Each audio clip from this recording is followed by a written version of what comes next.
It is day 230 of 365 days of practice. I have a limited amount of time this afternoon. My son is home.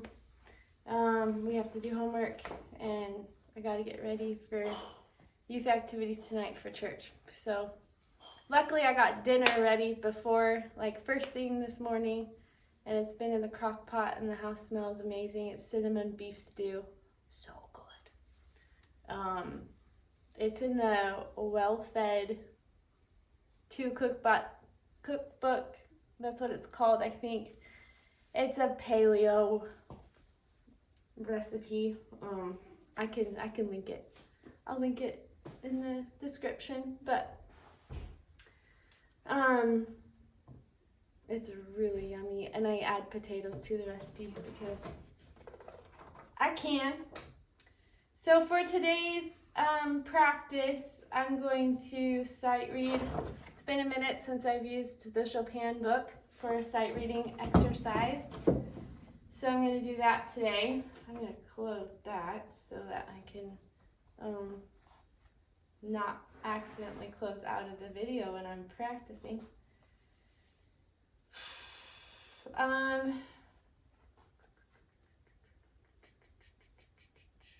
See, what else did I do today? This exercise this morning. And went to therapy. Started going to therapy this summer.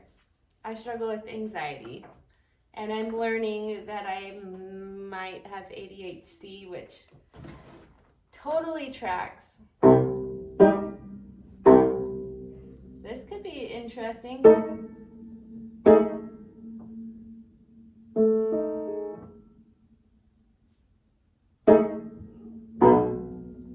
Could be hard.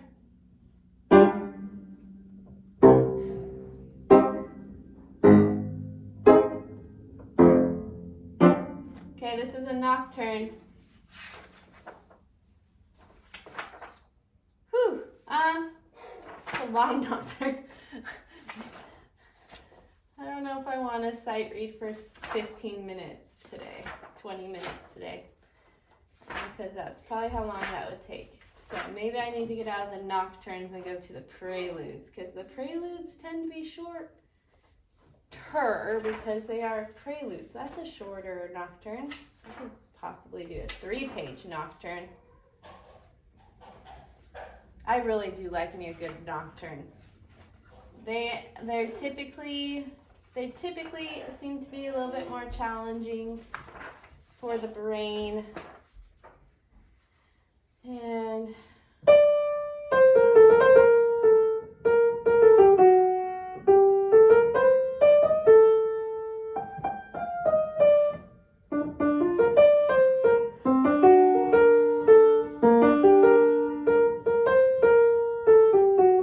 so I'm like, I don't know if I have time for 5, but then this is 4 pages, and I'm like, ooh, but it also doesn't look as challenging as the other one did. The other one, my brain was like, I don't think I can handle that today.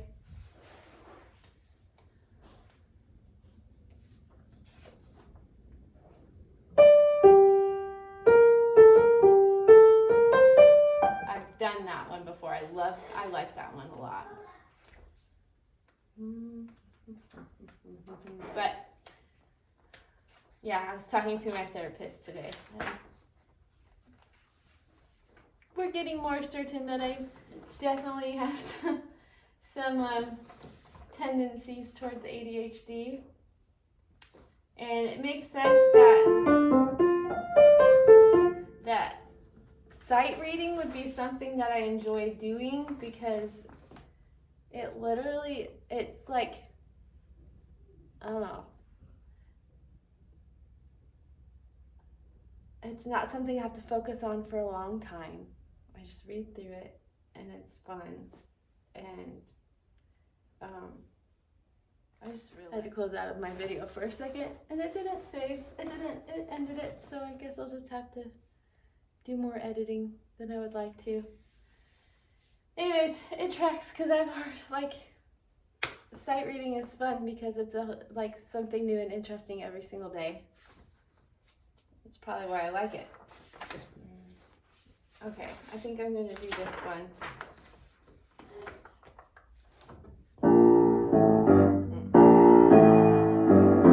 Nope. Sight reading, friends. We're sight reading. That's, my excuse for making mistakes. That's also another reason why I like sight reading, because it's a safety thing.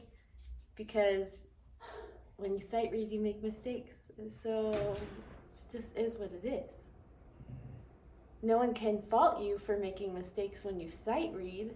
I can't fault myself for making mistakes when I sight read.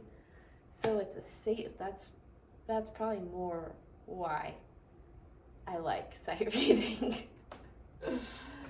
Not that anyone. You want to know the people that have ever the peoples that have ever faulted me for making mistakes.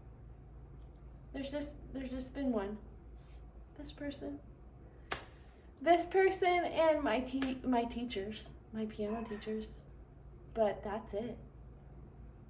Which is so silly. We put so much stock into making mistakes and what people are gonna think, but every time I mention a mistake to somebody, people are like, I didn't hear that. And so if I don't mention it, that people don't think I make mistakes, even though I do still. And somebody said to me the other day, they were like, and this is a religious comment, but I'm gonna run with it. She's like, well, I'm glad that you still make mistakes, or else you would have been translated and taken up to heaven like Enoch was. I was like, well, yeah, that's true, but I mean, it doesn't sound terrible to be with God again. But I mean, at the same time, I don't want to leave my family, of course. And but it was funny. So she makes a good point. Part of being human and being alive is making mistakes. So I am human and I'm alive, and who gives a crap if I make a mistake? I shouldn't give a crap, but I do, but I shouldn't. Oh, because we want excellence, right? And so we care. But it's good to care, and it's good to try and be better and to get better, but it's also good and important to realize that mistakes aren't the end of the world. So, all right. Oh, this is another one of the shirts that I dyed. I'm really hoping that it doesn't dye my undergarments. That'd be good. I dyed it the same color as my brown shirt, the first shirt I showed you. I dyed the one I wore yesterday too. I dyed 3 of my shirts, and this one was white, but I dyed this the same color as the one I wore on Monday, and it looks nothing. It's not even close to how it translated onto the other fabric. But the fabrics are totally different. This is like a cotton stretch type fabric, and the other one is a polyester, totally. So I like both colors, luckily, so that worked out. Okay, I'm going to start playing. Doesn't mention a pedal until the end, so I'm gonna run with it with no pedal, until the second page.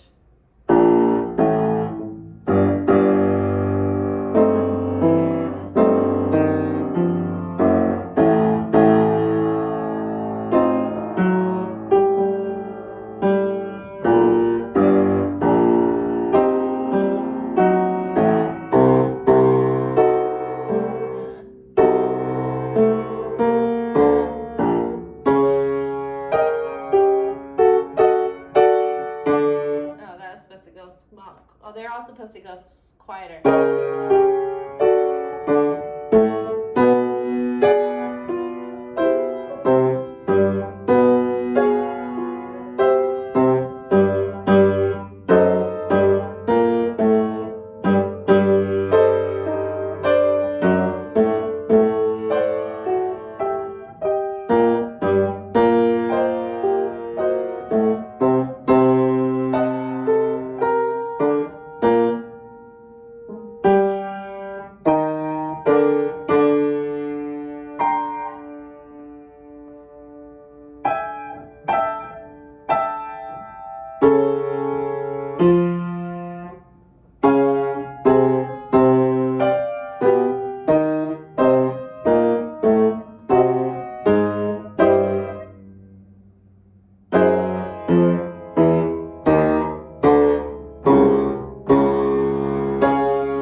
this whole page. It's amazing.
That was so much fun. Wow, that was so much fun. I'm like, I must imagine movies or something. Like, it's not that I see the visual image of a movie in my head, but I just kind of like think about, I don't know, it just had like major kind of Phantom of the Opera vibes almost, or like, definitely felt like a prelude to a like the introduction to a dramatic movie, or I wouldn't say like a horror movie or a terror, but like a very drama-filled movie that like from the get-go, you know. And I don't know what else it could be. I mean, I was imagining like, yeah, Phantom of the Opera or Van Helsing or something of that nature. Which I guess those are kind of scary. Well, Van Helsing's kind of scary to me. That's as like scary as I go. I don't do horror. Nope. Horror to me just, it feels too evil. But I will do scary on occasion. But this didn't necessarily have scary vibes either. It was just very drama. Which, that's what you want from Chopin. And I feel like he really delivered in this song. I give this song like a 10 out of 10. But mostly it's a great song to play if you really are if you really feel drama. Like if you really feel like you just need to get your emotions out and you just need to pound on something, but you don't want to pound on the wall, you don't want to pound on a person, and the piano doesn't mind being pounded on. In fact, like if you pound it correctly, then it'll just like work with you and it'll make the music even better. That was fun. All right, I gotta go. Thanks for joining me. Day 230, playing the prelude, opus number 28. Nope, opus 28, number 22. I always get that wrong because they're both numbers. I'm like, but I can't say opus number 28, number 22. That's weird. So opus 28, number 22. And even the tempo description is molto agitato. So like very agitated. That was so much fun. Okay. That might be added to my list. I think I need to leave it open to make it, that's going on the iPad. So I can just pull it out whenever and it's easy to find. I need to create playlists on my iPad, like when I'm sad, when I'm angry, when I'm mad, or mad and angry are the same thing.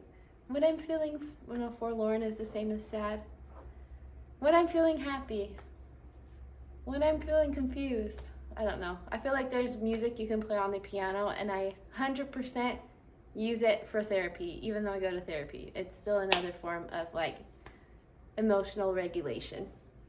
And that's what I'm here for. I'm here for different ways to regulate my emotions because I feel so deeply about life. You might not have met a deeper like emotional person than me. I don't know, you probably have, but I feel very deeply, and it's a blessing and a curse. A lot of a curse sometimes, but also a blessing. So thanks for joining me. We'll see you tomorrow.